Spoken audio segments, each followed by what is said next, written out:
Hi friends, माझं नाव अदनान पठाण आहे आणि आज आपण शिकणार आहोत सिंपल पास्ट टेन्स म्हणजे साधा भूतकाळ। एखादी गोष्ट भूतकाळामध्ये घडलेली आहे ते सांगण्यासाठी आपण या टेन्सचा वापर करतो, सिंपल पास्ट टेन्स। तर विद्यार्थी मित्रांनो, याचा एक स्ट्रक्चर आहे, फॉर्म्युला आहे, ते आपण बघून घेऊ।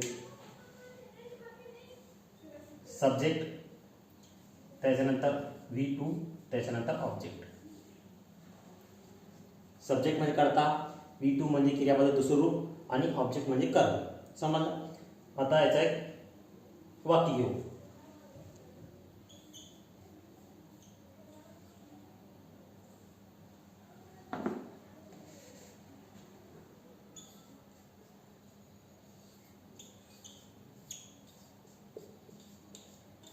तो शाळेत गेला। तर तो शाळेत गेला, सब्जेक्ट काय? तो म्हणजे ही। त्याच्यानंतर V2 म्हणजे क्रियापद दुसरं रूप, गेला, जाणे, काय म्हणतात? गो। दुसरं रूप काय? वेंट।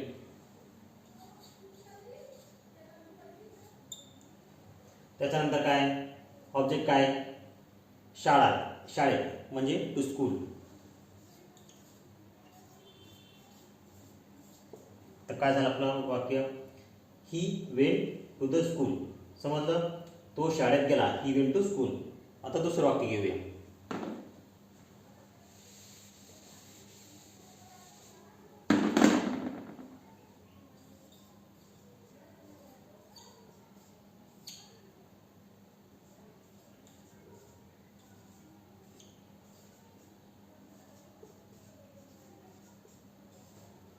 हे बघा, आम्ही सिंह पाहिला। तर सब्जेक्ट V2, त्याच्यानंतर ऑब्जेक्ट। तर सब्जेक्ट काय? आम्हीला काय म्हणतात? वी। त्याच्यानंतर V2 क्रियापदाचं दुसरं रूप, पाहण्याला काय म्हणतात? सी। दुसरं रूप काय? सॉ।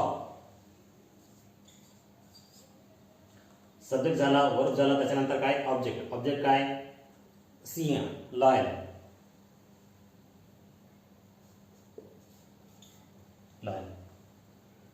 आम्ही सी पाहिला, वी सी लॉयन। समजलं? तिसरं सेंटेन्स घेऊ।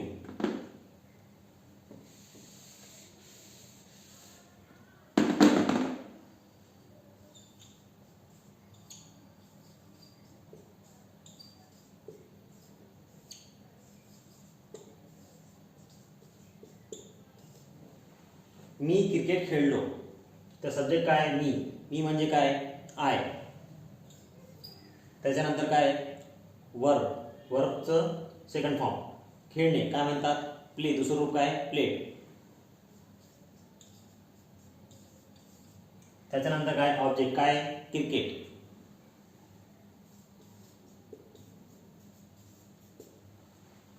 मी क्रिकेट खेळलो, आय प्लेड क्रिकेट। तर विद्यार्थी मित्रांनो, आज आपण शिकलो सिंपल पास्ट टेन्स। जर तुम्हाला माझा व्हिडिओ आवडला असेल तर प्लीज नक्की लाईक करा, शेअर करा आणि सबस्क्राईब करा। Okay, bye.